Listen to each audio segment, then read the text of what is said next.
ভাষ্যবিলাকৰ ওপৰত তাত বেয়া ব্যাখ্যা হ'ল। আমাক সেইকাৰণে মহাপুৰুষ শংকৰদেৱে আমাৰ থুলমূলকৈ কৈছোঁ আৰু তাৰপিছতে আমাৰ তাঁতিবাবক দি মহাপুৰুষ শংকৰদেৱে সেইকাৰণে ঘূৰি ঘূৰি প্ৰমাণ দিছে। আমি বুজি নাপাওঁ যে আমাকো নিন্দিব পাছে টিকা ভাষ্য চাই। টিকানো কি আৰু ভাষ্যনো কি? মানে টিকাবোৰ এইবোৰ সূত্ৰ সাহিত্য, সেইবোৰ সৰদৰ্শন বুলি কয়, চুৰনিশে লিখিলে। তাৰপিছত আকৌ ভাষ্য লিখিলে মাধৱাচাৰ্য, তাৰপিছত শংকৰাচাৰ্য, তাৰপিছত বল্লভাচাৰ্য, এইবিলাকে কিবিলাকে লিখিলে ভাষ্য লিখিলে। তাৰপিছত আকৌ তেনেকৈ এইবোৰ লিখাৰ পিছত আমাৰ শংকৰদেৱে তাত যদি নাপায় শ্ৰীধৰ স্বামীয়ে লিখা যিবোৰ ভাগৱত ভাৱাৰ্থ দীপিকাৰো আমাৰ ইয়াত বহুত কথা ইয়াত লিপিবদ্ধ আছে ভাগৱতত। সেইকাৰণে কৈছে আমি এইবোৰ নিজে কথা লিখা নাই, আমাকো নিন্দিব পাছে টিকা ভাষ্য চাই। টিকা ভাষ্যত যদি নোপোৱা তেতিয়া আমাক নিন্দা কৰিবা। আৰু কৈছে যে ব্যাসদেন্দ্ৰ কথাটো ৰঞ্জন, ব্যাসেও কথাত ৰঞ্জন দিছে। আমাৰ যদি পদ ৰচনাত কিবা ভুল লোক হৈছে তোমালোকে ক্ষমে কৰিবা, কাৰণ ব্যাসেও কথাত ৰঞ্জন দিছে বুলি কৈছে। তেনেহ'লে আমি এইখিনি কথা ভাগৱতত একখনৰ বিষয়ে ভুৰি ভুৰি প্ৰমাণ আছে। সেইকাৰণে সেই শাস্ত্ৰবিলাকৰ পৰা সেইকাৰণে আমাৰ নামঘৰত কৈছে যে সকলো উপনিষদ ধেনু বুলি কৈছে। গাই গৰুৰ লগত তুলনা কৰিছে। দুগ্ধ ভৈল তাৰ নন্দসূত, বৎস ভৈল কুন্তীসূত ধনঞ্জয়, আৰু দুগ্ধ ভৈল মহা গীতামৃত, কৃষ্ণৰ চৰণে দিয়া চিত্ৰ সুবুদ্ধি সকলে পিয়ুক ৰসমৃত বুলি কৈছে। যিসকল সুবুদ্ধি আৰু সেইসকলে ৰসমৃত পান কৰক। আৰু এই ছখন তাৰ ভিতৰত 11খন উপনিষদ শ্ৰেষ্ঠ কৰিলে। তাৰে 11খন উপনিষদ গীতাত লিপিবদ্ধ আছে। 11খন উপনিষদ হৈছে কি বুলি কৈছে যে ইষ, কেন, কেক, প্ৰশ্ন, মুণ্ডক, মাণ্ডক্য, ঐতেৰ্য, তৈতেৰ্য, শ্বেতাছত্ৰৰ, বৃহদাৰণ্যক আৰু চাণ্ডক্য। এই 11খন উপনিষদ ইষ, কেন, কেক, প্ৰশ্ন, মুণ্ডক, মাণ্ডক্য, ঐতেৰ্য, তৈতেৰ্য, শ্বেতাছত্ৰৰ, বৃহদাৰণ্যক আৰু চাণ্ডক্য। এই 11খন উপনিষদৰ জ্ঞান কৃষ্ণদেৱে অৰ্জুনৰ আগত কৈছে। সেইকাৰণে আমাৰ অৰ্জুনে বুজি পাইছিল, কাৰণ কৈছে তোমাকো পঢ়িব ইটো শাস্ত্ৰ, তুমি আকৌ শুনিবাৰ পাত্ৰ, মহাপুৰুষৰ সেৱক তুমি সম্পত্তি। মহাপুৰুষ কাক কৈছে? একমাত্ৰ কৃষ্ণদেৱক মহাপুৰুষ বুলি কৈছে। দৈৱকী দেৱীয়ে তাৰ প্ৰমাণ দিছে। মহাপুৰুষৰ চিহ্ন দেখি মহাসতী পৰিস্তুতি কৰন্ত বিস্ময় হৈ আতি বিস্ময় হৈ পেলাই মহাপুৰুষৰ চিহ্ন দেখা পালে।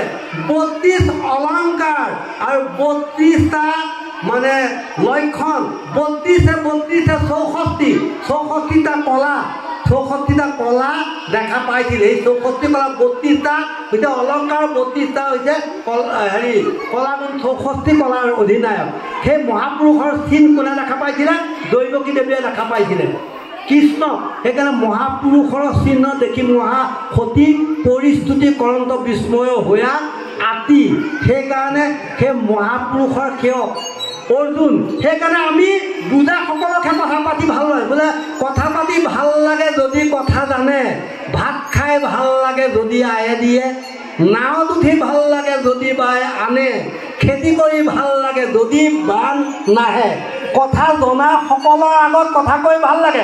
সেইকাৰণে বোলে এই ৰুদ্ৰকান্ত বৰাৰ কথাবোৰ খৰ, কাৰণ ভাগৱতৰ কথা 7 দিন 7 ৰাতি কৈ শেষ কৰিব নোৱাৰি। যদি চাৰিমুখে ব্ৰহ্মাই কহন্ত তভু দুহি সমাপতি, নামৰ মহিমা কহন্ত কেশৱে আপুনি আচাৰ্য ভৈলা শৰীৰৰ মাংস বচন নোলাই নিচুকি স্তম্ভিয়া ৰৈলা।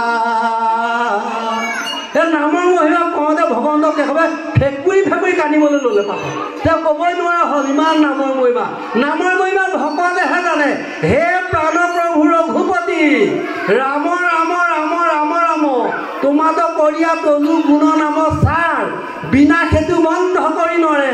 ৰাম ৰাম ৰাম ৰাম ৰাম, অপাৰ সংসাৰ সমুদ্ৰ হৈ পাৰ। অপাৰ সংসাৰ সমুদ্ৰ কোনে পাৰ হৈছিল? মহাভক্ত হনুমান। কাৰণ ভকত কেইজন?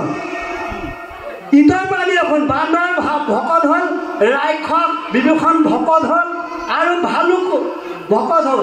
তেনে ৰাম অৱতাৰ সেয়া ভকত হৈ দেখিলে, ভালুকে বানৰে কি কৰিলে ভকত হ'ব পাৰিলে, আৰু ৰাক্ষস ভকত হ'ল, ইপিনে প্ৰহ্লাদো সেই দৈত্যকুলত জন্ম ভকত হ'ব পাৰিলে। কিন্তু আমি আমাৰ আত্মতত্ত্ব আহি পেলাই পঞ্চভৌতিক দেহাত পৰীক্ষিতৰ পুতেক জন্মেজয়ৰ 16 পুৰুষৰ পাছত পঞ্চভৌতিক দেহা গঠন হৈছে, আৰু সেই আত্মাবিলাক খণ্ডাকাৰ প্ৰত্যেকৰ ঘতে ঘতে বিৰাজিত হৈছে। আগতে নাছিলে বুলি আমি আগতে কৈ গৈছোঁ। সেইকাৰণে আমি এই আত্মাতত্ত্ব উদ্ধাৰৰ কাৰণে আমি কি কৰিব লাগে? ভগৱন্তক ধ্যান কৰিব লাগে, ভগৱন্তৰ নাম ল'ব লাগে। কেলে? আত্মাৰ উৎকৰ্ষ সাধন, নহয় আত্মঘাতী বুলি কৈছে। ডিঙিত ৰছীডাল লগাই গছটো নমি থকাটোক আত্মঘাতী বুলি কোৱা নাই।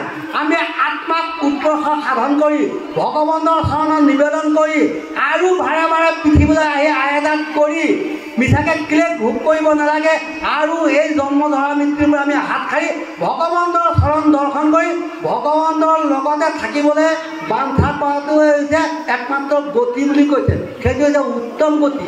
সেই উত্তম গতিটো পাব হ'লে আমি ভগৱন্তৰ নাম ল'ব লাগিব। তেনেহ'লে আমি কি কৰিছোঁ? এতিয়া মিছা কলেৱৰ মিছা ধন উচ্চত বিভূতিত লাগি পেলাই আমি নিজকে কি কৰিলোঁ? বিলীন কৰিলোঁ। সেইকাৰণে সেই ভগৱন্তৰ নাম কলিযুগত ঢেৰ আছে উপমা দিবলৈ। সেইকাৰণে কলিযুগৰ একমাত্ৰ শ্ৰেষ্ঠ নাম শাস্ত্ৰই বিধান দিছে। মহাপুৰুষ গুৰুজনাই নিজে আহি পেলাই ইয়াত দি থৈ গ'ল, আৰু সেই গুৰুৱে কৈ থৈ যোৱা কথা চাওক।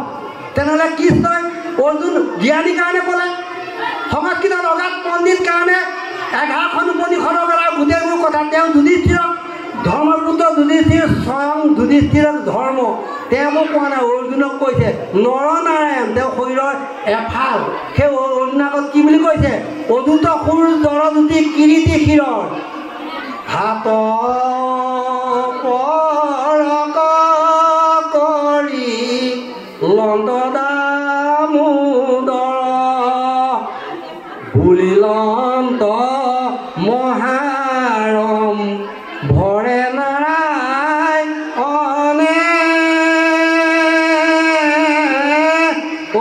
কৰোঁ প্ৰতিজ্ঞা মই নামৰ কাৰণে। মই নামৰ কাৰণে প্ৰতিজ্ঞা কৰিছোঁ। শুনা কি বুলি প্ৰতিজ্ঞা কৰিলোঁ?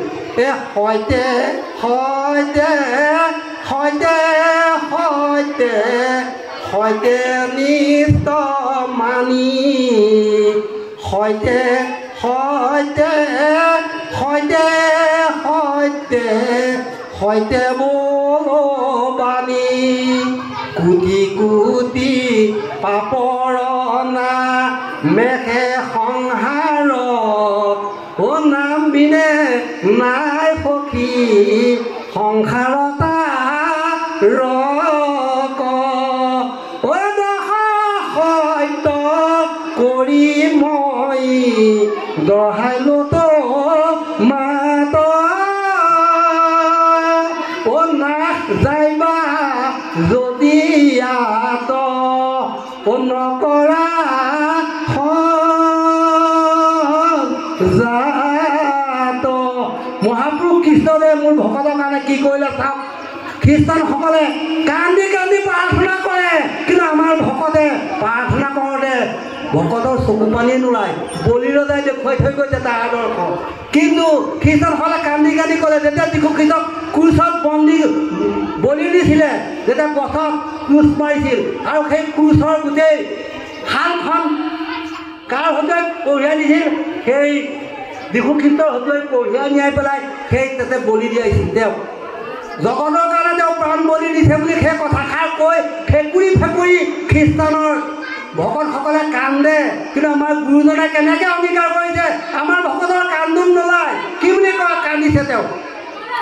সৈতে সৈতে সৈতে সৈতে সৈতে নিষ্ট মাৰি সৈতে সৈতে সৈতে সৈতে সৈতে বলবানী মই 10,000 শপত কোটি কোটি কোটি কোটি যিমান পাপ।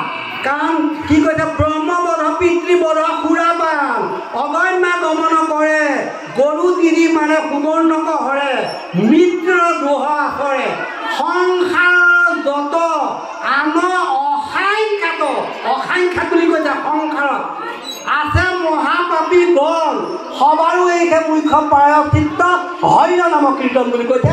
ক'ত কৈছে? অধামী ৰূপায়খনত কৈছে।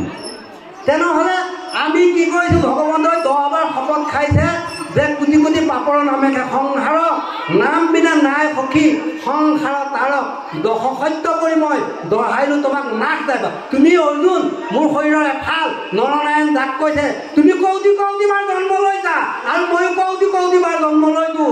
মই তোমাক গীতাখন এতিয়া কোৱা নাই, বহু হাজাৰ বাৰ কৈছোঁ আৰু তুমি নৰ কাৰণে তোমাৰ মনত নাই আৰু মই ঈশ্বৰৰ কাৰণে মোৰ মনত আছে। তোমাক বহুত বাৰ কৈছোঁ আৰু তুমি বহুত বাৰ জন্ম লৈছা আৰু সেইকাৰণে ভকতৰ কাৰণে ভগৱন্তই 10 বাৰ শপত খাইছে। তেনেহ'লে আমি প্ৰত্যেকটা বস্তু গুৰুদেৱৰ নাম ভকত গুৰুত 3 বাৰ, দেৱত 3 বাৰ, ভকতক 3 বাৰ, নামত 3 বাৰ, 3 12 বাৰ সত্য কৰি দশ সত্য কৰি পেলাই কৈছে। আমি আগতে কৈছোঁ ইবাৰ বৰ নামৰ হৰি কমলাপতি মোৰে নাথাকিব, এইবাৰ মোক নেৰিবা।